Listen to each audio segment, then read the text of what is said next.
Karmeti by के प्रसंग में आता है कि बचपन से ही उनके चित्त में कृष्ण भक्ति थी।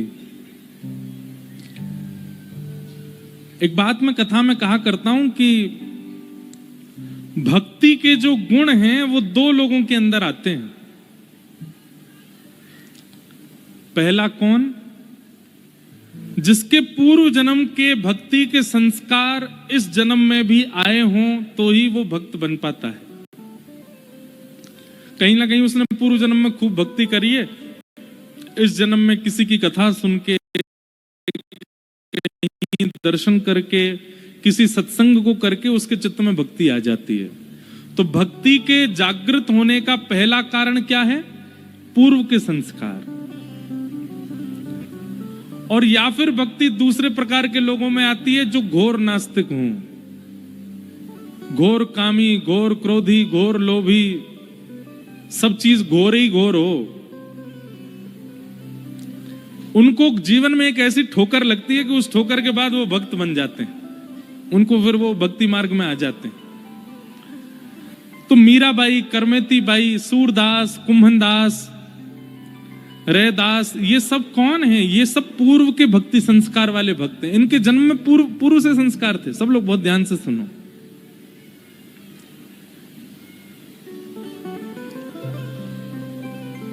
करमेती बाई बचपन से कृष्ण भक्त। आपके पिताजी ने आपका ब्याह निश्चित कर दिया और जैसे ब्याह निश्चित हुआ तो करमेती बाई ने और तो कुछ नहीं देखा, केवल ये देखा कि जिनसे मेरा ब्याह हो रहा है वो पति में और परिवार में भक्ति के लक्षण है कि नहीं है। यहां जो भीतर बैठे हैं भैया, थोड़ी ना शांति रखें, बस कोई आवे जावे बिल्कुल शांति से। आपको नहीं पता बाहर लोग कितने धूप में बैठे हैं। ये देखो यहां से पंडाल खुलना शुरू हो गया। तो जो लोग ध्यान से बैठे हैं, वैसे एक बात बुरा नहीं मानिएगा, सबसे ज्यादा ध्यान से पता कौन सुनते हैं? ये जो बैरिकेडिंग है इससे पीछे वाले सब लोग बहुत ध्यान से सुनते हैं। बस आगे वाले थोड़ी सावधानी रखा करें, इसलिए हम पीछे ही देखते रहते हैं, आगे वालों को देखते ही नहीं, उनकी बातें ही खत्म नहीं होती। तो इसलिए हमारी प्रार्थना है, बहुत भाव से आपको आगे बैठने का अवसर मिला है। आगे वालों को तो 3 घंटा पलक भी नहीं झपकनी चाहिए, इतना भाव से सुनना चाहिए।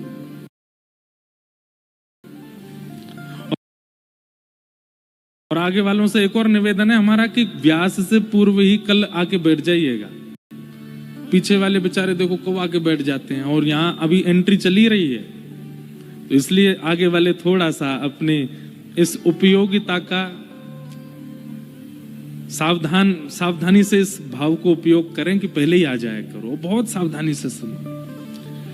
तो करमेती बाई ने जब देखा कि मेरे जो जिनसे मेरा ब्याह हो रहा है, ना तो वो वैष्णव और ना वो परिवार वैष्णव, कैसे रहूं मैं?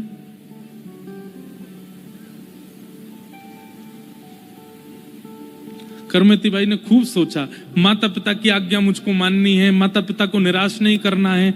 पर अपने पिताजी से जाके कहा, पिताजी आप ये तो सोच लीजिए कि जिससे मेरा ब्याह हो रहा है उसको दूर दूर तक भक्ति का कोई लक्षण नहीं है, मैं कैसे जीऊंगी उसके साथ? लेकिन प्राचीन काल में माता पिता, हो जाएगा बेटा, तुम सब कर दोगी, तुम्हारे साथ रहने से फिर हो जाएगा। करमेती बाई बोली, मैं अवसर नहीं देना चाहती हूं अपने आप को या किसी और को, ये मेरा अंतिम जन्म है, मुझे इसमें अपना कल्याण करना है। मैं अब ये देखूंगी नहीं कि उसके साथ जाके उसको फिर भक्त बनाऊं, जिसमें अभी से ही संस्कार मांस मदिरा आदि के हैं, वो कैसे भगवत भजन करेगा? लेकिन पिताजी नहीं माने।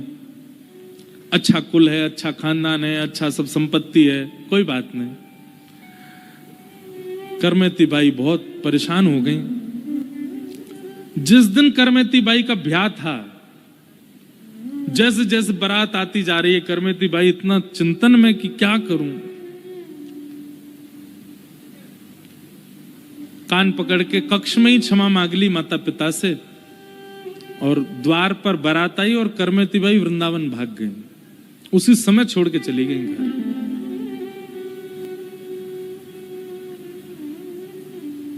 बहुत सुंदर चरित्र है करमेती बाई का। आपके पीछे सैनिक लगाए गए ढूंढने के लिए, तो सैनिकों से बचने के लिए स्थान ढूंढे, कहां जाऊं, तो रेगिस्तान था। उस रेगिस्तान में एक मरा हुआ ऊंट पड़ा था। उस ऊंट के कंकाल के भीतर करमेती बाई 3 दिन तक बैठी रही। जब आप वृंदावन आई तो वृंदावन में धीमे धीमे फिर जब आप बैरागन हो गई, बिल्कुल जोगी हो गई, वृंदावन में रहकर भजन के, तो एक बार एक संत ने प्रश्न किया, करमेती जी हमने सुना है कि जब आप वृंदावन आई थी 3 दिन तक आप ऊंट के भीतर रही सैनिकों से बचने के लिए। करमेती जी बोली हाँ। आपको दुर्गंध नहीं आई वहां पर? हम तो मरे हुए जानवर के पास नहीं, जानवर कहीं दूर मर जाए तो उस स्थान में नहीं खड़ा हुआ जा सकता, आप उसके भीतर 3 दिन तक बैठी, आपको दुर्गंध नहीं आई? करमेती बाई का उत्तर बहुत सुंदर है, समझ में आ जाए तो बड़ी बात है। करमेती बाई कहती हैं, मरे हुए कंकाल में इतनी दुर्गंध नहीं होती जितनी दुर्गंध संसार के विषयों में होती है। जिस दिन संसार के विषय की दुर्गंध आ जाएगी ना, उस दिन मरे हुए ऊंट की दुर्गंध फीकी लगेगी। इस संसार का काम, संसार का क्रोध, संसार का लोभ, संसार में भौतिकवाद का लोभ, इसकी दुर्गंध जब तक नहीं आ रही है तब तक आपको विषयों, बाहर के जानवरों की दुर्गंध लग रही है। जिस दिन विषयों से दुर्गंध आने लग गई उस दिन ये दुर्गंध कम लगेगी आपको। तो करमेती बाई सब छोड़ के वृंदावन आ गए। तब आपके पिताजी ढूंढते ढूंढते वृंदावन आए और करमेती बाई सालों बाद उनके पिताजी को मिल गई। तब करमेती बाई से उनके पिताजी ने कहा, बेटी तो अपने आप को भक्त कहती है, अपने आप को साधक कहती है, और एक माता पिता को रोता बिलखता छोड़ के आई। और रोना बिलखना बात एक है, तूने तो हमारी नाक कटवा दी नगर के आगे, बारात द्वार पर आके तू भाग गई।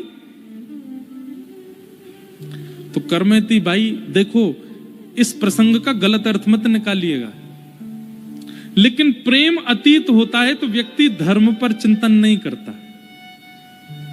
करमेती बाई हाथ जोड़ के पिताजी को प्रणाम करती हैं और पिताजी से कहती हैं, पिताजी क्षमा कीजिएगा, नाक उसकी कटती है जिसकी नाक होती है, और नाक उसी की होती है जो कृष्ण के होते हैं। आपकी नाक कैसे कट गई? नाक तो मेरी कट जाती अगर मैं उससे ब्याह कर लेती, तो नाक तो मेरी कटती अगर मैं ऐसे खानदान में जाती जहां मांस परोसा जाता है, जहां कृष्ण भक्तों की उपासना, अवहेलना की जाती, उपहास किया जाता है। और उसी वक्त अपने सेवा के गोपाल जी अपने पिताजी को दिए। पिता ने कहा कि अब हम कैसे जिए, तुम्हारी मां इतनी व्याकुल रहती है। तब करमेती बाई ने ठाकुर जी दिए, बोले आज से आपके यही पालनहार हैं, यही आपके पुत्र हैं, इन्हीं की सेवा करो। अपने माता पिता को भी भक्त बनाया। तो प्रेम, प्रेमी व्यक्ति कई बार धर्म का चिंतन नहीं करता, प्रेमी कई बार अर्थ का चिंतन नहीं करते, प्रेमियों की कई बार कोई कामना नहीं होती, वो निष्काम होते हैं। और प्रेमियों को मोक्ष की भी इच्छा नहीं होती, वो मोक्ष भी नहीं चाहते। उस प्रेम को चित्त में व्यवस्थित करने के लिए भागवत की रचना की गई। भागवत धर्म प्रधान, अर्थ प्रधान, काम प्रधान और मोक्ष प्रधान ग्रंथ नहीं है। श्रीमद् भागवत प्रेम प्रधान ग्रंथ है। इनके श्रवण के बाद, इनके आश्रय के बाद आप प्रेमी नहीं बने, आपने समय व्यर्थ किया कथा में आके। आप प्रेमी बन जाओ, प्रेमी बनो, आपका स्वभाव प्रेम में हो जाए। और प्रेमी का स्वभाव कैसा होता है पता है? वो एक बार मिलेगा,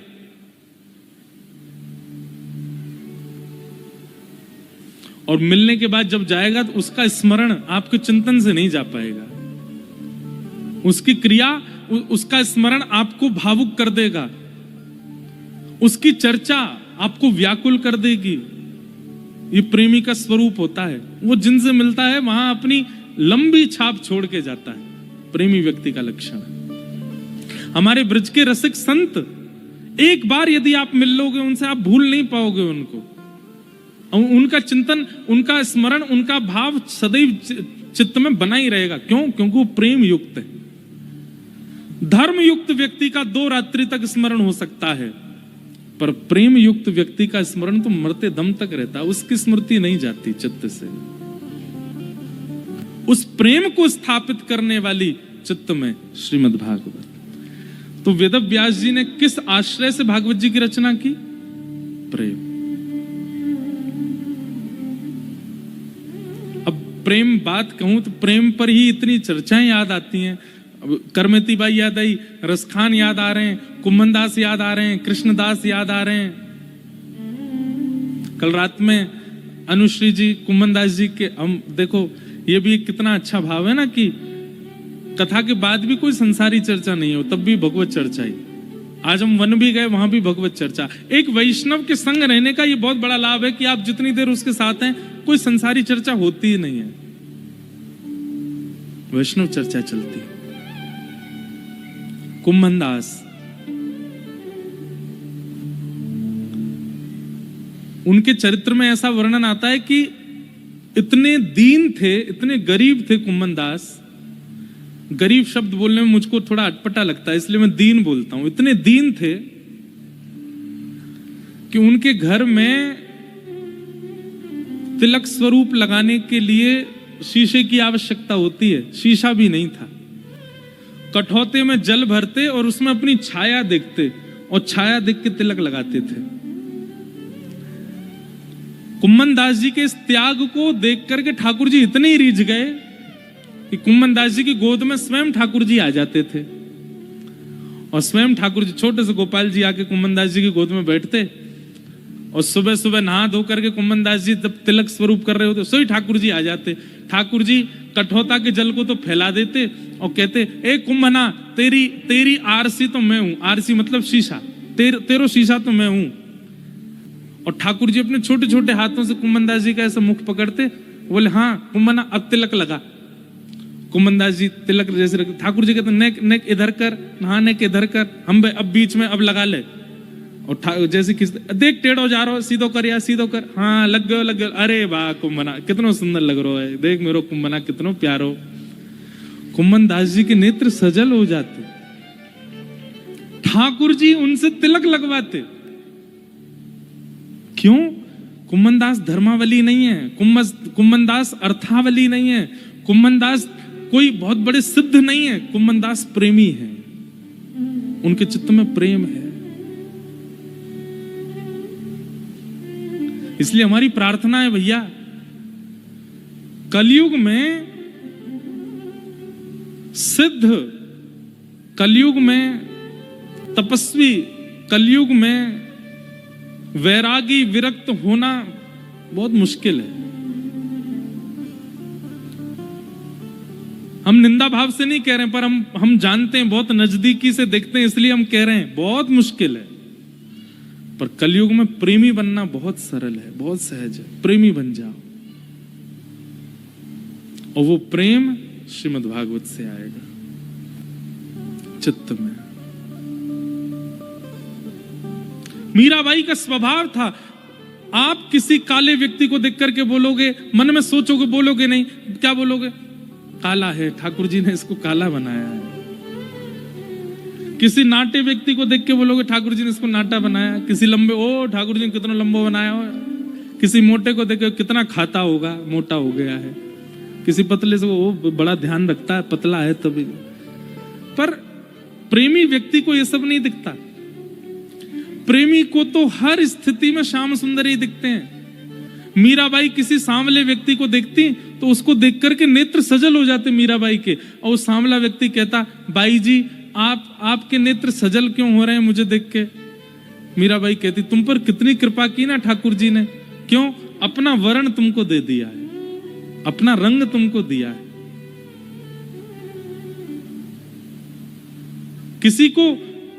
किसी के घुंघराले केश देखती, भले ही स्वरूप सुंदर नहीं है, केश ही घुंघराले, मीराबाई भावुक हो जाती, तुम्हारे केश ठाकुर जी जैसे हैं ना। किसी की चतुराई देखती तो मीराबाई हंसने लग जाती और सोचती ऐसी चतुराई होगी, जब मक्खन चुरावे जाते होंगे ऐसे ही चतुर रहते होंगे। मतलब उनको किसी में दोष ही नहीं दिखता है, सब में ठाकुर जी का गुण दिखता है। ये प्रेमी का स्वभाव हो जाता है।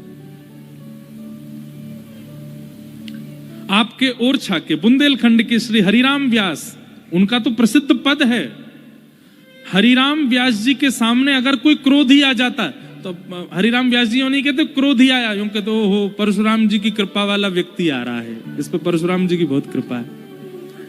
कोई बहुत लोभी आता, जिसको धन की बहुत इच्छा होती, हरिराम व्यास जी कहते इस पर बामन भगवान की बड़ी कृपा है। बामन भगवान भी लेने गए थे ना बलि के यहाँ। ये प्रेमियों का स्वभाव होता है कि वो जित देखो, जिस व्यक्ति को देखो, उसके गुण, उसके स्वभाव में भी ठाकुर जी को देख लेते हैं। ये प्रेमी का स्वरूप होता है, और ये प्रेम भागवत से आता है।